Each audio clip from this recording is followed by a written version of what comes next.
Ethan made love sound like ambition. When we met, he talked about goals before feelings, dreams before dates. But I didn't mind it at first. He was charming, funny, and determined, qualities I mistook for depth. We worked at the same company, and at first, he kept things quiet.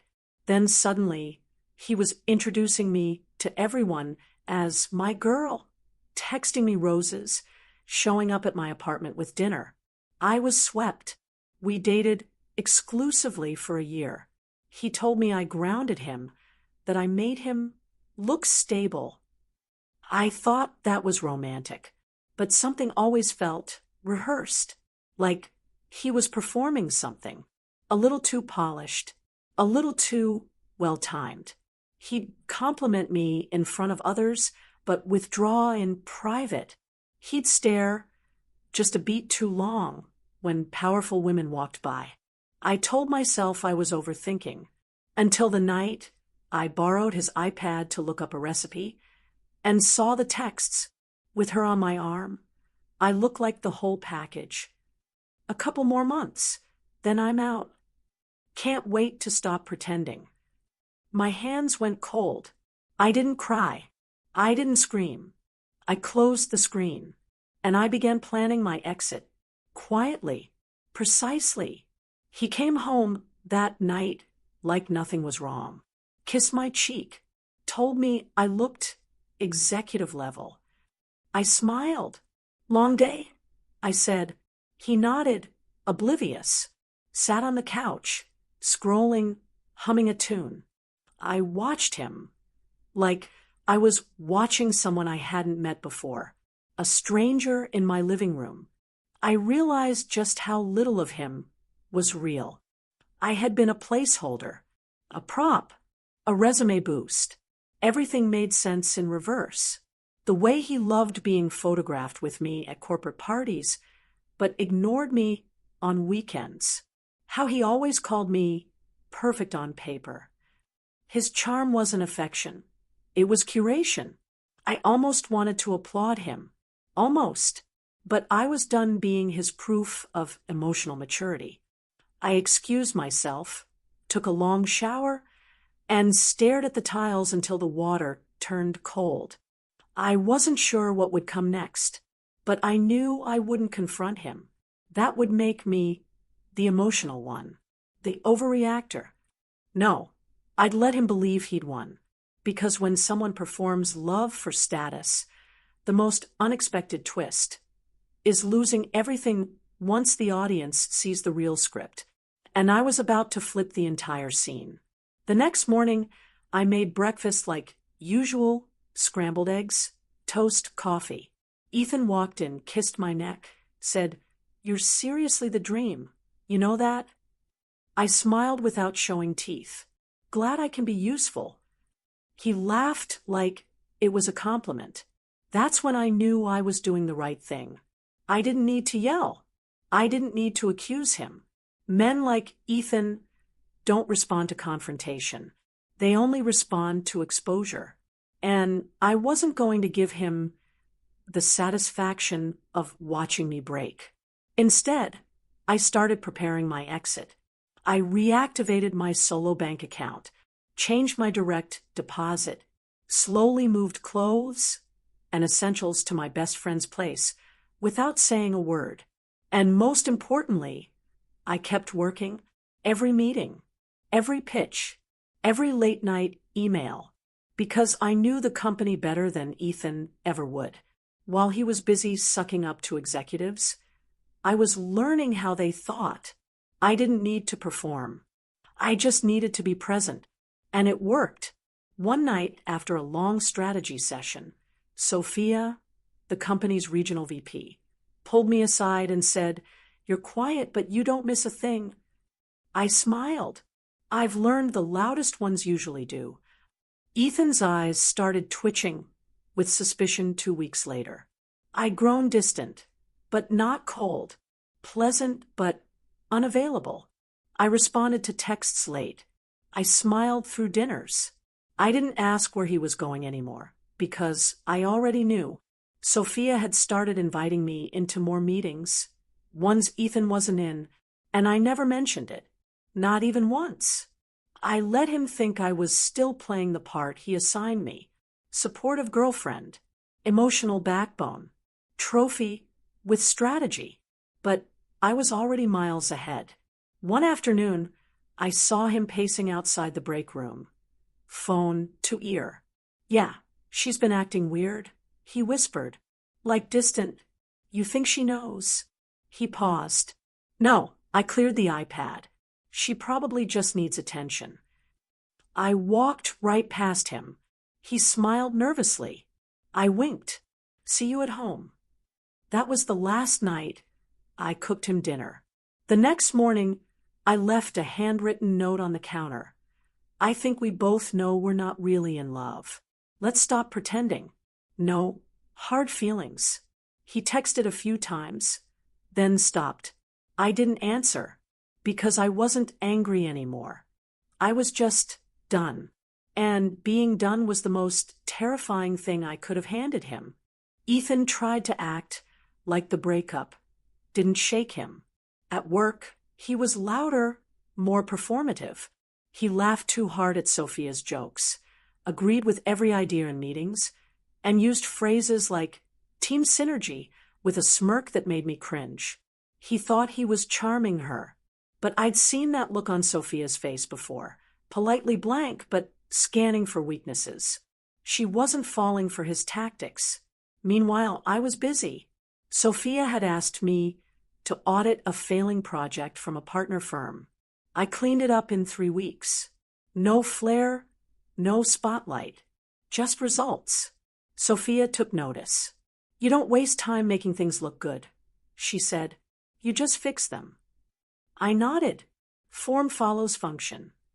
We started having coffee together before meetings, just 15 minutes. But enough. We talked strategy, team structure, even books. I didn't mention Ethan once. I didn't need to. Sophia was smart. She connected dots without me drawing arrows. Meanwhile, Ethan kept chasing her shadow. Unaware, the woman he'd written off was now quietly seated at the same table he was still begging to reach. And the best part? I never said a word to push him there. He got there all on his own. The day Sophia invited me to a private client retreat, Ethan lost it. I saw the rage flash across his face like a glitch he couldn't hide. "Wait, you're going too?" he asked, half laughing. "That's unexpected." I sipped my coffee. "I guess she appreciates clean execution." He blinked. "Oh, cool." But it wasn't cool. He knew it, and I knew it. On the flight, I sat beside Sophia. We didn't talk about Ethan. We talked about risk, scale, how leadership fails when it doesn't listen. She liked how I saw the weak points before they cracked. "You'd make a great COO one day," she said casually, as if she didn't just detonate something inside me. At the resort, we met Marcus, the CEO, quiet, decisive, and intimidating in a way that wasn't loud. I liked that about him immediately. Sophia and Marcus clearly had history. Long glances, small smiles, but nothing messy. And then Ethan showed up late to the dinner, shirt wrinkled, pitch rehearsed, eyes scanning for attention. Sophia introduced us all. Ethan saw me sitting beside Marcus, reviewing a proposal. He looked like someone who'd just realized he wasn't in the spotlight anymore. And worse, he'd never been the show. Just a footnote. Sophia and Marcus became magnetic. Not public, just visible. Their synergy was effortless, rooted in years of working side by side. I watched it unfold over dinners and late-night strategy sessions. Sophia would raise an eyebrow, and Marcus would already be adjusting course. There was respect in every glance. Ethan, of course, noticed, and he hated it. He hovered near Sophia during breaks, tried cracking jokes about power couples, but her responses were clipped. She was polite, but done. The charm had worn off. Meanwhile, Marcus began calling me into more closed-door sessions. He liked how I thought in outcomes, not optics. "You ask what happens next," he said once. "Most people just ask what looks good now." I became a quiet constant, and that was power earned, not begged for. One night after dinner, Sophia caught me alone on the balcony. "You didn't warn me about him," she said softly. I shook my head. "You didn't need me to." She smiled. "No, I didn't." And that was the only time we ever talked about Ethan again. Because women like us, we don't waste breath on people who use love as strategy. We build empires while they drown in their own performances. Ethan's fall wasn't dramatic. It was slow. He started missing minor deadlines, making comments that didn't land. He talked too much in rooms where silence said more. Eventually, Sophia reassigned his role to a junior team. She did it cleanly, professionally, no emotion, but he felt it. You could see it in the way he sulked through meetings, eyes darting, trying to find someone to blame. He tried to reconnect with me. Once, sent a casual text. "Hey, just thinking of you. Hope you're killing it." I didn't respond. Silence isn't cruelty. It's a boundary. And mine had finally become concrete. Ethan wasn't a threat anymore. He was just a man standing outside a house he never helped build. And I was inside, designing the foundation. Every day that passed without hearing his name felt like exhaling after years underwater. And the best part? I didn't have to lift a finger to hurt him. The company simply saw who he was. And once they did, he unraveled himself. All I had to do was rise in plain sight, without making a sound. Because when someone uses you to get ahead, the best revenge isn't to strike. It's to walk past them, untouchable. Sophia and Marcus made their relationship public 6 months later. No grand announcement, just her hand in his, at a leadership summit. Ethan was in the room. His face went white. I was there too, seated at Marcus's left, presenting our strategy deck for Q4. I didn't look at Ethan, didn't need to. He saw everything. Saw Sophia choosing a real partner. Saw me owning the floor he used to swagger across. After the presentation, Marcus pulled me aside. "You don't say much," he said, "but when you do, people listen." I smiled. I only speak when it changes something. That was the first time I saw something shift in his eyes. Respect, yes, but also something deeper. He was watching me now, not the woman who had been used, but the woman who rebuilt without shouting. Ethan left the summit early. Word spread that he was considering quitting, but it didn't matter anymore. He was no longer in the equation, not to the company, not to Sophia, not to me. I didn't need closure. I already had it, in the form of recognition, clarity, and a rising reputation with my name on it. Months passed. Sophia announced her engagement to Marcus. The company was buzzing. Ethan didn't congratulate her. He avoided events, avoided Marcus, eventually transferred to another branch. I expected to feel something, relief, satisfaction, even vindication. But I didn't. I just felt quiet, like a chapter closed and shelved. I stayed focused on work, on new clients, on team building, until Marcus asked if I'd help plan the internal logistics of their wedding. "You're the only one I trust with this much," he said. I agreed, not for closeness, for clarity, because trust like that isn't romantic. It's earned. While planning, we started meeting outside of work. No pressure, just conversations that went deeper than deadlines. And I saw something I'd never looked for. He didn't perform. He just listened. He noticed things without announcing them. And when Sophia called off the wedding, amicably, gracefully, it wasn't chaos. It was respect. She said, "We're better as partners in power than partners in bed." And they both agreed. Clean, adult, quiet. Ethan wouldn't have understood that kind of ending.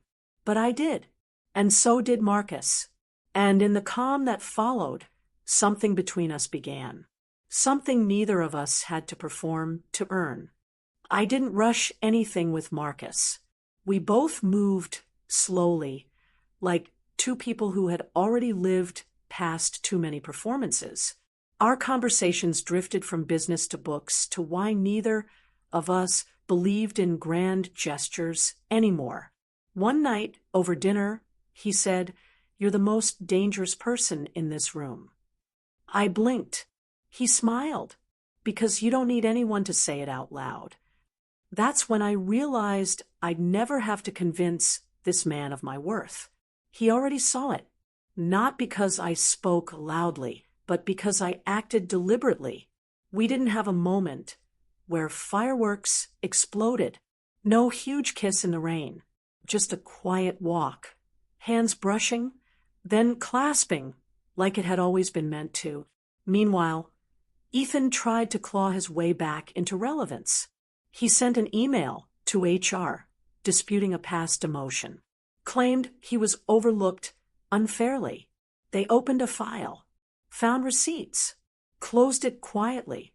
I heard through someone on the inside that he'd applied to another firm, got turned down twice.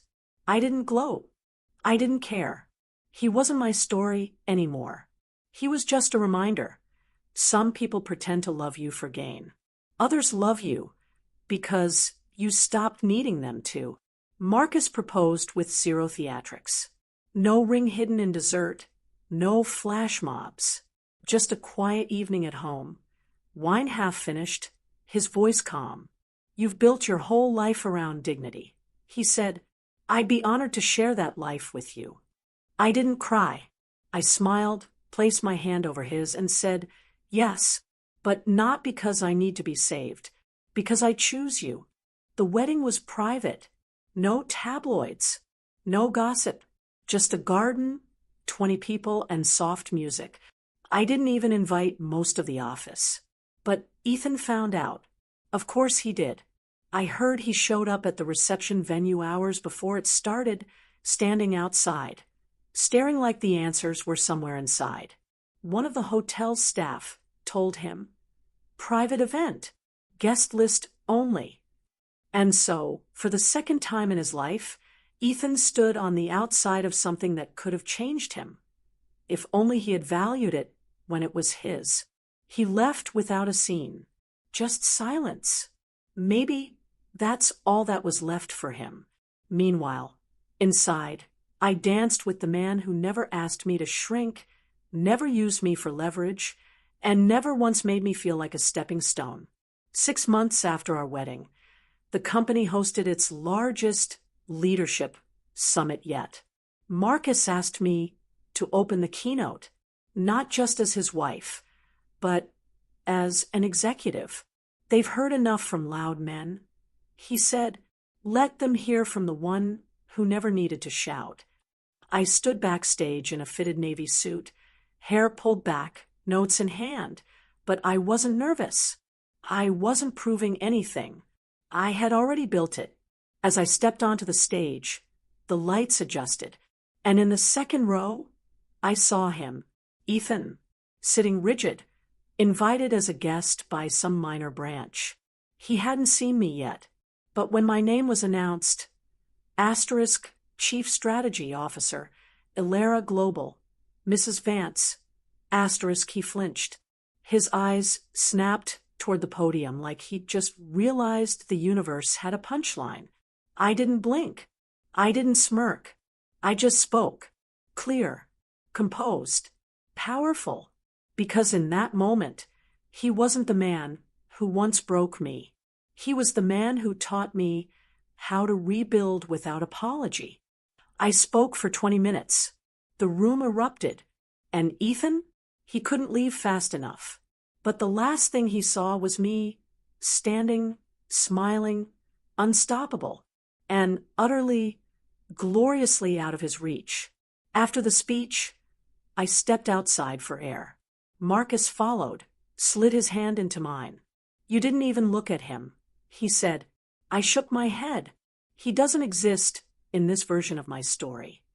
That's when I realized the final step in healing isn't rage. It isn't revenge. It's disinterest.